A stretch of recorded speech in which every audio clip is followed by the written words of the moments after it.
Arsenal ends their wretched run of form with a dominant display and a well-deserved home victory over their West London neighbours. Watch until the end of this review to hear all of my thoughts on today's match.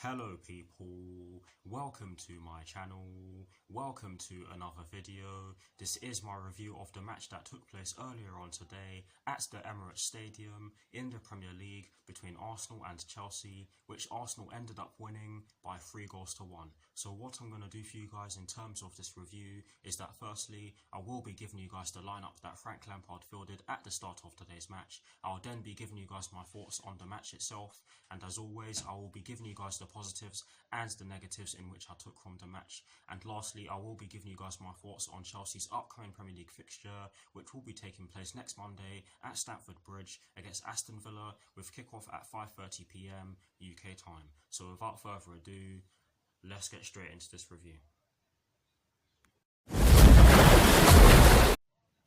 So kicking things off with the lineup that Frank Lampard fielded at the start of today's match against Arsenal, and as always, starting off with the formation he chose. It was a 4-3-3 as many of us predicted, and in terms of the personnel Frank Lampard chose to start today's match against Arsenal, he went with Edouard Mendy in goal. He decided to go with a back four from right to left of Reece James, Kurt Zouma, Thiago Silva and Ben Chilwell. He went with a midfield three of N'Golo Kante, Mason Mount and Mateo Kovacic, and at the start of my reaction video, I did tell you that One Football displayed it as Mateo Kovacic being in the centre of our midfield three, which was definitely incorrect like I said. But yes, that was our midfield three.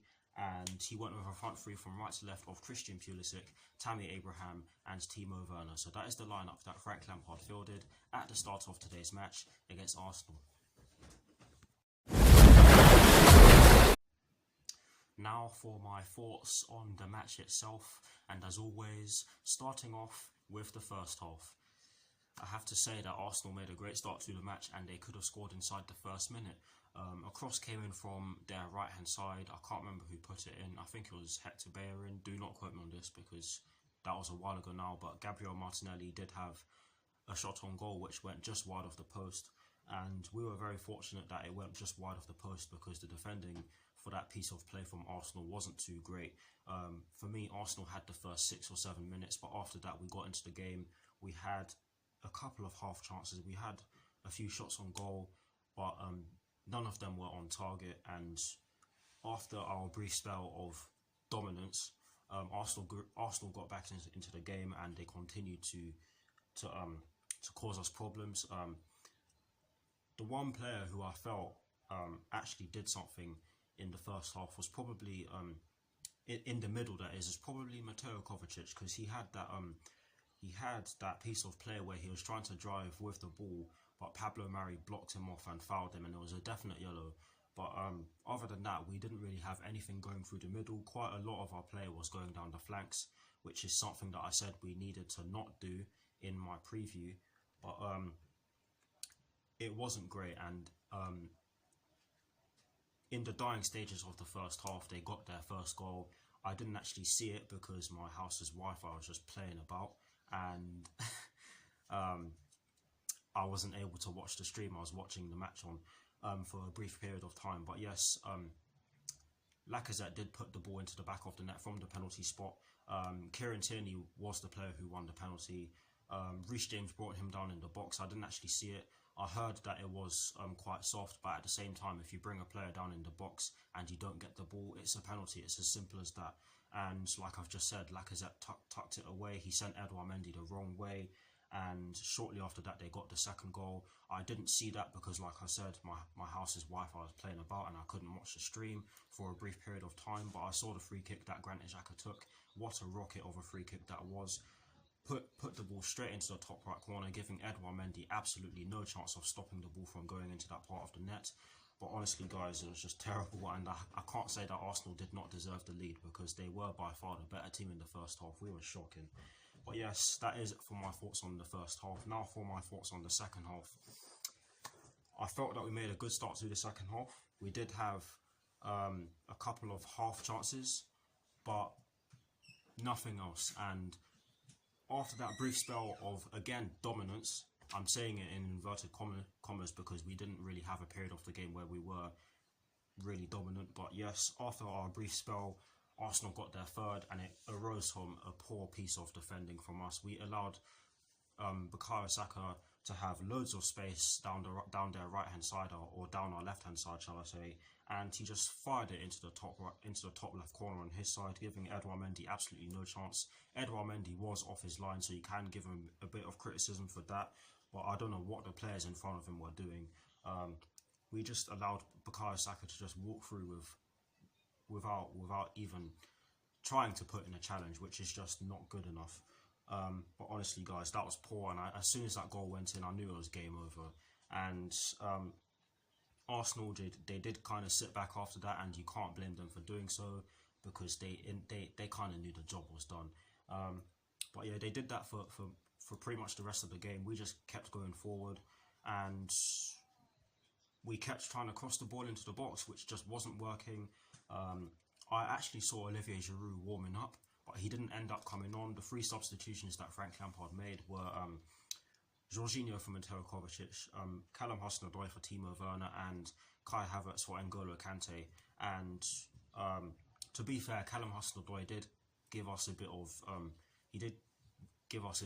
drive going forward, but that is something that we should have had from the start, and I don't know what the starting players were doing in terms of that. But we got the goal in the 85th minute, and like I said in my reaction video, I believe it was a consolation goal, as it proved to be. But honestly, guys, it was just too little too late.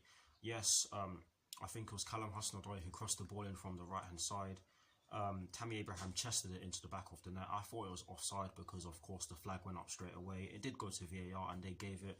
But honestly, guys, like I've just said, it was just too little too late. We should have been doing that from the get-go. And I did say this in my preview, but our players just did not turn up today, and they deserved what they got, which is another L. And I did say that we cannot underestimate this team.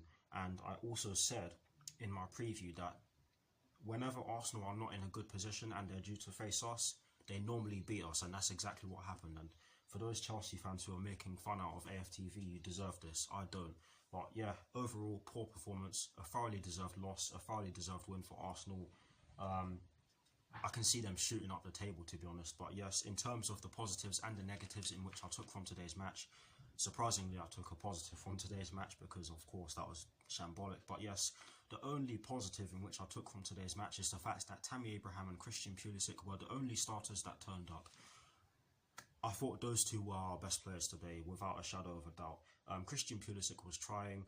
He was trying to get through their defence alone, might I add, on the flanks, that is, of course, but can't do it alone. He can't do it alone, and you can see you could see that he was frustrated. I felt Tammy Abraham was doing the same as well. He was trying to link the play, but no one was really moving around him, bar Christian Pulisic, of course, and he didn't really have any support from the midfield today, which wasn't good enough. And the one player that you'd think would be able to do that actually went off at half time, and I felt that was the wrong substitution for Frank Lampard to make, because in the second half it really showed that we were missing someone who could drive with the ball. But yeah, that is the only positive in which I took from today's match. Yes, I'm very surprised that I managed to take a positive from today's match myself. But yes, moving on to the negatives in which I took from today's match, there are 2 negatives. The first one is that we were very poor in and out of possession, and Arsenal were very they just had so much joy in all areas of the pitch. They just walked through us with ease, and it just shows.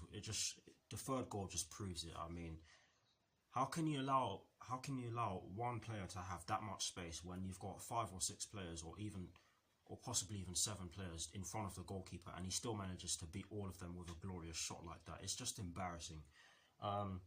Great goal for him, I must say, but honestly, guys, like I've just said, it's just terrible. And I don't know what needs to be done, because this has been going on for quite a while now. But that's the first negative in which I took from today's match. The second and final negative in which I took from today's match is the fact that only 2 of our starters turned up. Yes, I did kind of say this was a positive, but I've decided to list it as a negative as well, because if 8 of your out, if you're 8, oh god, give me a few seconds, because I think I'm going a bit too fast. But if 8 outfield players are not playing well, with the exception of Mateo Kovacic, might I add, because I thought he was trying as well. But if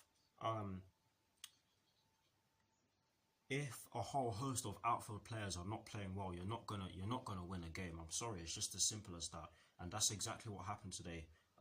For me, they were the only 3 starters that really turned up, and Callum Hudson-Odoi did try as well, but he could only do so much with what was given. Sorry, let me start again. Callum Hudson-Odoi could only do so much with what was going on, or what he had to do. Oh god, I'm not even making any sense. But Callum Hudson-Odoi could only do so much, and I don't blame him for what went on before he even came on. Of course, you can't. But yes, those are the positives and the negatives in which I took from today's match, and that is it for my thoughts on today's match. Utterly shocking.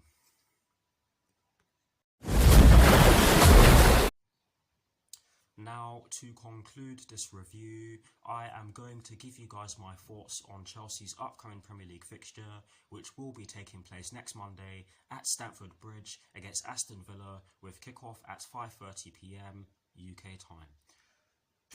Honestly, guys, I can see us losing because of the way we played today.